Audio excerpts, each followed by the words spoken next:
Bonjour Christophe Denève, vous êtes responsable de la cellule environnement. Je vais vous poser quelques questions sur la cellule environnement. Quels sont les objectifs ? Alors les objectifs de la cellule environnement sont diverses, toujours en lien de toute façon avec l'environnement. Et on travaille principalement sur la gestion des déchets, sur tout ce qui est éducation, sensibilisation et prévention, sur la protection de la nature et tout ce qui est projet pilote en matière d'environnement. Et alors une dernière corde à notre arc, c'est l'agriculture, et notamment l'agriculture locale. Ok. Quelles sont les différentes missions de la cellule environnement ?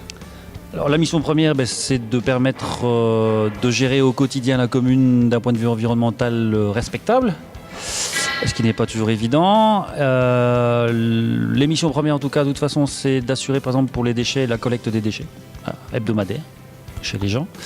On a toute une équipe aussi qui fait des animations dans les écoles. On fait plus de 3000 enfants par an, donc, et gratuit, donc c'est assez rare dans une commune. On gère tous les espaces naturels de la commune, Fontainebleau, mais encore d'autres surfaces, c'est une bonne vingtaine d'hectares d'un point de vue écologique, donc avec une gestion écologique. Et alors on participe à tous les projets environnementaux de la commune. Et là maintenant, comme vous l'avez vécu cette fois-ci, on essaie de mettre en place aussi une certaine transversalité au niveau de tous les projets de la commune pour qu'on travaille de manière durable. Combien de personnes composent l'équipe de la cellule environnement de Moucron ? Alors, au dernier des comptes, on était 14. Dans ces 14 personnes, il y a 4 ouvriers qui gèrent justement les espaces naturels, et puis tous les autres sont des administratifs. Alors on a différents corps de métier, on a des animateurs, on a un coordinateur dans mon genre, on a 2 gestionnaires de projet, 2 agents constatateurs, donc des gens qui sont assermentés et qui peuvent dresser procès-verbal en matière d'environnement, et alors d'autres personnes qui sont polyvalentes. Pour quelles raisons avez-vous organisé la semaine du développement durable à Moucron ? Mais donc ça rentre dans un cadre large, c'est-à-dire que la ville de Moucron, comme vous l'avez vu, a un programme stratégique qui est en place, et on a l'agenda 21. L'agenda 21, donc, c'est un plan de développement durable pour la commune que nous gérons, que la cellule gère, et donc une des volontés de ce plan, c'est de pousser le citoyen à participer, donc la participation citoyenne. Et donc le forum, les films, les photos citoyennes, le sondage sont des manières de pouvoir récolter les avis des citoyens pour les faire remonter vers les décideurs. Quels sont les différents services qu'offre la cellule environnement aux citoyens ? Mais comme je l'ai dit tout à l'heure, donc on fait de l'animation, de la sensibilisation, donc on organise des sorties nature, etc. La plupart de nos activités sont gratuites, puisque les gens payent leurs impôts, on n'a pas besoin de leur ajouter encore quelque chose à payer, si ce n'est quand on demande ici par exemple une participation en denrées non périssables pour pouvoir aider les gens qui sont dans le besoin. Mais les services sont multiples, ils sont tant répressifs que éducatifs ou préventifs. La répression, oui, on a assermenté, donc on peut dresser procès-verbal pour toute infraction en matière d'environnement. La prévention et la sensibilisation, c'est ce qu'on fait avec les enfants, avec les adultes et dans le cadre de différentes activités grand public qu'on organise. Comment pouvons-nous vous contacter et être au courant des différents événements de la cellule ? Alors, on a plusieurs moyens de communication. Le plus récent, c'est Facebook. Donc on peut être notre ami sur Facebook. Voilà. On a plusieurs sites internet qu'on gère. www.moucronnature.be, moucronpropreté.be. On a aussi Goûter au jardin, puisqu'on a tout un réseau de potagers à Moucron. Et donc sur ce site, vous retrouvez tous les potagers collectifs, participatifs d'insertion à Moucron. Et alors le dernier, c'est Moucron 21 Actions, qui est le site internet de l'agenda 21 de la ville, qui regroupe tous les plans qui sont gérés au niveau de la commune et qui sont accessibles à toute la population. Et alors on peut nous téléphoner au 056 860 150. Très bien. Sur quel projet les citoyens peuvent-ils agir concrètement ? Tous les projets. Il faut savoir que quand on prend rien que la cellule environnement, mais les autres services, c'est pareil, en tout cas ceux qui ont des plans. Donc nous, on a des groupes de travail. Donc dans le cadre du plan communal de développement de la nature, on a des réunions plénières, donc avec tous les participants qui sont des citoyens lambda. Et puis on a des groupes de travail où tous ces gens peuvent mettre au point des projets concrets qu'on réalise sur le territoire de la commune. C'est pareil dans le cadre de la prévention des déchets, mais là on travaille plus avec des experts ou des associations. Et puis après, on travaille aussi entre services communaux. Mais donc, de toute façon, toute personne qui a un projet en matière d'environnement raisonnable et durable est le bienvenu pour le partager avec nous et voir comment on peut l'aider à le mettre en place.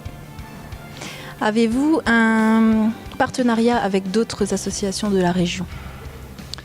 Mais on n'est pas une association, on est bien un service de l'administration communale, même si on porte le nom de cellule environnement et pas de service environnement. On a des partenariats avec d'autres communes, on a des projets transfrontaliers. On avait un projet qui s'appelait BIPS, qui travaillait sur la biodiversité en zone transfrontalière, donc tant en Flandre, en France qu'en Wallonie. Là maintenant, il s'est terminé parce qu'Interreg s'est terminé, mais on en a d'autres qui vont venir. Et alors on travaille avec des associations, il nous arrive de travailler avec Ecovie, il nous arrive de travailler avec la commission agricole, avec d'autres structures comme Espace Environnement par exemple, qui viennent de Charleroi, ou Objectif 2050, qui sont aussi des associations qui travaillent dans le domaine soit de l'environnement, soit de l'énergie, soit de l'agriculture par exemple. Quelles sont vos impressions par rapport à votre semaine du développement durable ?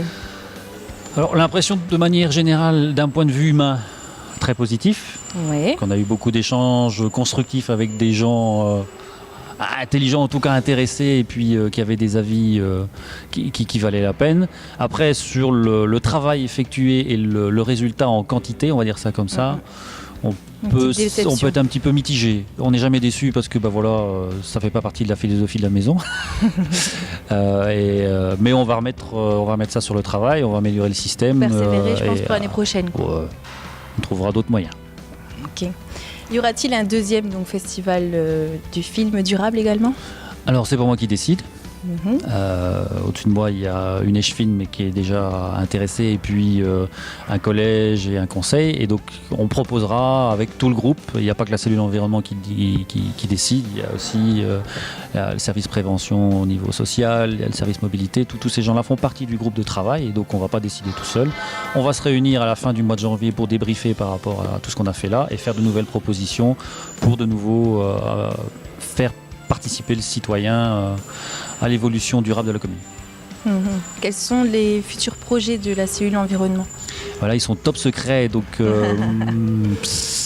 moyennant paiement, je peux éventuellement vous donner une petite information. Ici, donc, dans les tables rondes, on parlait d'éolien pour les entreprises, mais de petits éoliens. On a des réflexions par rapport à ça. Maintenant, il y a un problème urbanistique qui est lié à ce genre de choses, parce que si on voit fleurir des petites éoliennes partout sur tous les toits, ça va être moche et puis ça va embêter tout le monde. Donc il faut que ça se fasse dans les règles. On a aussi un projet qui fait partie d'ailleurs de l'amélioration de tout le centre-ville avec la fusion des deux parcs communaux, mais ça dépend aussi de l'apport de subsides. Ce n'est pas des choses qui coûtent rien, hein. On est vite avec des millions d'euros pour ce genre de projet. Et alors donc on travaille en transfrontalier avec des projets sur l'agriculture urbaine. Trouvez-vous qu'il y a une évolution de conscientisation des citoyens face aux problèmes d'environnement ? Oui et non, c'est-à-dire que ça dépend des périodes. Ici, maintenant pour l'instant, on parle beaucoup de problèmes sécuritaires dus à l'actualité récente et qu'on regrette. Et donc, on regrette l'actualité, on ne regrette pas que les gens prennent conscience de ce genre de problème. Et donc on se montre solidaire de ce qui est arrivé. Mais c'est clair que les gens sont de plus en plus conscients. Maintenant, les gens ont aussi de moins en moins de moyens et beaucoup de moins de temps aussi. Beaucoup de gens sont occupés par leurs enfants, leur emploi ou leur travail qui dure tard, etc. Et donc on se rend compte que dans une certaine part, l'associatif, en tout cas par exemple les mouvements de jeunes, ça perd de son pouvoir et de sa force parce qu'il y a de moins en moins de bénévoles, et ça on le regrette. Qu'avez-vous comme conseil à donner à nos auditeurs pour qu'ils soient plus actifs dans les domaines de l'environnement ? Mais de toute façon, tout le monde peut l'être à son échelle, ne fût-ce qu'en triant bien ses déchets par exemple, en les sortant à l'heure, en ayant dans son jardin un petit coin nature au minimum, et pas un gazon anglais pour jouer au golf, parce que je connais pas beaucoup de gens qui jouent au golf dans leur jardin à Moncron. Après, ce sont des petites attitudes, et puis si on veut aller plus loin, il existe des associations où si les gens veulent donner un coup de main, participer, partager leurs idées, on est à leur disposition. Donc voilà, toute initiative constructive et positive en matière d'environnement est bonne à prendre.